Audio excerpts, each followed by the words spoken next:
Congratulations, Create! You are no longer taking first place for a mod I have the most beef with. Life in the Village 4 is a mod pack that aims to turn the focus of Minecraft, what it normally is, to a city-building colony management experience, utilizing mine colonies and a handful of other significant mods. Admittedly, this is probably going to be on the shorter end of reviews I made because there aren't a lot of major mods here at play, though it's never been about quantity more than quality with me, so that begs the question, is it good? Is it bad? What mod dethroned Create from its hate royalty? Well, stay tuned and find out. Also, consider hitting that like and sub button. If we hit 100,000 subs, I'll play GrevTech New Horizons to completion. Or don't. Hey, you do you. I'm not your mom. Let's crack open the build menu and start with the good. Let's immediately kick things off with the fact that the pack does not overbloat itself with like 400 mods, or at the very least whatever it did add, only a handful actually mattered enough for me to consider it. Since the main focus should be about mine colonies while you play this, the mod pack only really hands you a few other mods to complement the mine colony experience. In fact, I checked the mod list, and while it does say 400, I imagine like a good chunk of this is probably just libraries, and then the other portion of it is just a large amount of Create add-ons. Which, by the way, yes, Create is here, but it's actually a godsend for reasons we'll get into later. You also have the Busy Bees mod, which I was worried about them adding because that mod is infamously busted from my experience, but the mod pack does make an effort to nerf them, stating the goal was to make them supplemental instead of a direct infinite resource farm, which I appreciate a lot. I love the mod, but yeah, the balance is whack. Very, very few packs acknowledge that actually, so seeing the balance changes attempted actually surprised me. As a matter of fact, all the additions and changes seem to be with the goal of complementing mine colonies. Croptopia was added, so you couldn't just make a wheat farm and feed your village infinitely, you have to make meals or cook meat. Create has a lot of utility just for its ability to break down trees and automate cobble generators, which came in super handy, let me tell you. You have no idea just how much oak I needed to build all of this. Tinker's Construct admittedly was kind of, like, just thrown in here, but I appreciate it having some utility for Create, as it was the starting method I used to make andesite alloy. It feels like these main additions fit in quite nicely without needing a whole lot of tweaking. It's also worth noting that the mod pack does tweak one of the silliest details out of mine colonies. Villagers don't need farming hose anymore to cut grass, they use their hands like we do. Don't even know why that's not a default setting to start with. Like I said, there ain't a lot here to talk about, the mod list itself is light, but for what is here, a lot of good things are happening. However, if you've watched my content before, then you'd know this is around the time I do the critical equivalent of greeting a coughing baby with a nuclear bomb, so let's talk. Before I even begin, I want to preface this entire segment with this. Most of this mod pack's problems aren't even the fault of the mod pack. I know, I'm as baffled as you are. You know how I said that I found a mod to dethrone Create?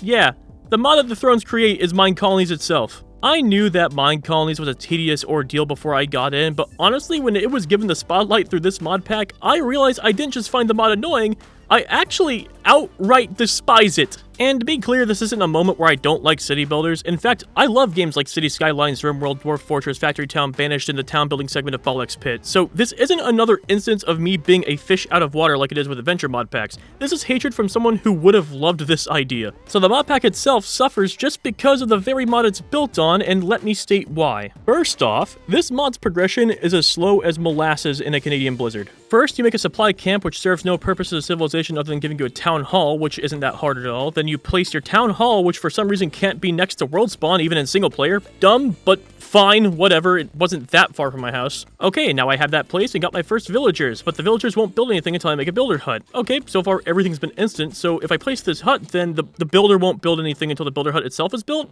You know what, fair enough. I see this as it teaching me how building works. Oh, but there's only a limited inventory in the builder hut inventory, and it's unfortunately less than a small chest, even though some builds require multiple blocks in quantities of hundreds.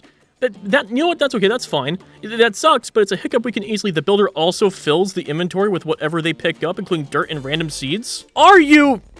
Okay, sure, cool, the hut is built. Have my other villagers been doing anything while... Nope, they've been standing right there, doing nothing, not even foraging for food to prevent their starvation, so I guess I'm spoon feeding him. Here comes the airplane, asshole. The way this mod fundamentally works is the villagers actively stand around, scratching their asses until they have a dedicated finished building to do the work you want them to, and since they stand around doing nothing, that means you have 1/4 of your workforce active for an alarming amount of time in the early game, who all won't forage for themselves, defend themselves, or help out in any way. Then, because of that fact that the builder hut only gets one builder to start even when you complete the hut, that means the building time is unbelievably slow. You know what other games do? They make the unemployed villagers do tasks given to them at a reduced rate than the ones that have a dedicated building. So even if they can't do it well, they're at least doing something. I'd much rather have one builder who builds at full efficiency with the other unemployed ones building at 4th efficiency than having only one builder with 3 people exclusively storing oxygen full time. Another annoying detail is just the inventory limitations on your builder's hut. I understand that you want to balance other inventories so they don't just stockpile an infinite resource, but builders' huts should have way more space than this. This is microscopic, especially when my builder digs up 4 stacks of dirt to clear space or collects 40 different modded seeds, that last one being a fault of playing modded to begin with, but still. This inventory is far too small for a worker that's supposed to have 90 different resources per build, and also if you accidentally right-click with any structure in your hand at all, it lags the computer to kingdom come. As a fresh reminder for all you lovely people out there, my PC is built with the literal latest AMD graphics card outside of like 2 micro adjustment versions, 32 gigs of RAM, and a processor that's at most 3 or 4 gens behind, and trust me, you don't need to upgrade a processor that often. The fact that I'm getting frames that make the Mars Curiosity rover look like a supercomputer by comparison out of Minecraft is not acceptable. Then we have bugs, all of which, for the most part that I've experienced, required a reload of my save. Like for instance, where my fisherman got stuck rapidly entering and leaving bed while fishing across town, making him unable to complete fishing anything up or collect what he was getting. Or the lag from opening that build menu lasting well beyond the point I closed the menu, only fixing itself by literally closing out of the game entirely and giving an extra 4 gigs of RAM. Or that my builder will just stand there in the tavern for an entire day despite having a build request, only to run to the build station and stand there to not accept the build request anyways. And here's an additional tidbit. Did you know that if it's raining, your people will just not work and you have to research working in the rain? True story. Hey, you know what I remember? I remember when early settlers would never work on the rain because they needed to read construction for dummies first. Oh wait, that never happened because it's not fucking reasonable. God, honestly, this mod has an amazing concept with some of the most infuriating execution I've ever seen. I'm writing the script, and out of all the positives I have for this mod pack, my beef with this mod in particular is quite literally half of my script. Finding out that rain thing, I closed the mod pack. I just did. I closed it. I have not opened it since. The moment I found that out, it's been closed. That's why you're seeing B-roll footage. I cannot bring myself to open this back up or I'm going to smash my keyboard over my knee. It's just infinite occurrences of annoying stuff that the mod pack doesn't have much control over outside of not using the mod, which I don't think the mod pack can even do at this point because I'm fairly certain Mine Colonies might be the only colony management mod for this whole game. This mod was so bad, I actually gave Create a shot, and Create was a better experience this time. Yeah, I had fun with Create in a non-Stockholm Syndrome way because the Mine Colonies mod was so slow and obnoxious that I just had a lot of free time of moments I just didn't want to touch that mod. I mean, look, yeah, automated wood and cobblestone. Honestly, I'm kind of proud of myself with this. I didn't really use tutorials. Ugh.